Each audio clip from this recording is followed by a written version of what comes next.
Today for my discussion post, I'm going to talk about Independence National Historical Park in Philadelphia, Pennsylvania.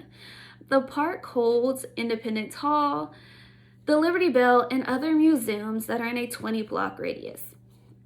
The building of the Independence Hall was where the first and second Continental Congress was held. It was also where the Philadelphia Assembly took place.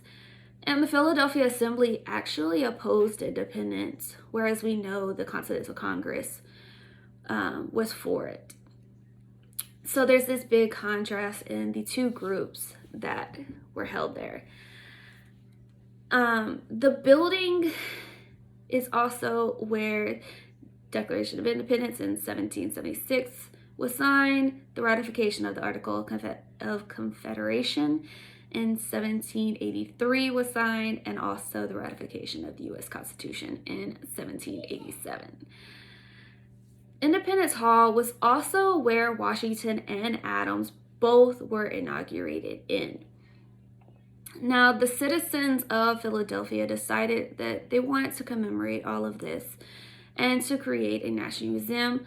So the first renovations they did to Independence Hall was to renovate the room in which the Declaration of Independence and the U.S. Constitution would be signed.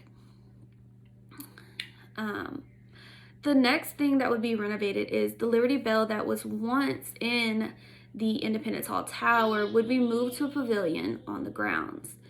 This was so that people could see the physical representation of American democracy and independence, besides having the Declaration and the Constitution to see. It was another representation. Now, this park would be a great field trip because people and students could all see these visuals of this time period, these artifacts from this time period, because seeing gives a better understanding. Students that I know that are in middle school are more likely to ask questions and go into in-depth discussions if they see something physically and are almost able to manipulate it. Even if they have to look through a glass, they're more likely to want to talk and discuss different things. It gives them more of a connection. It's not just a story that's being told by their teacher or a textbook. Since COVID-19 and possibly not being able to afford to go to Pennsylvania for a field trip, the ushistory.org has a virtual tour of Independence National Historical Park, where the website takes you to the different structures that are around the park, and they give you a picture of the different things that you're going to see.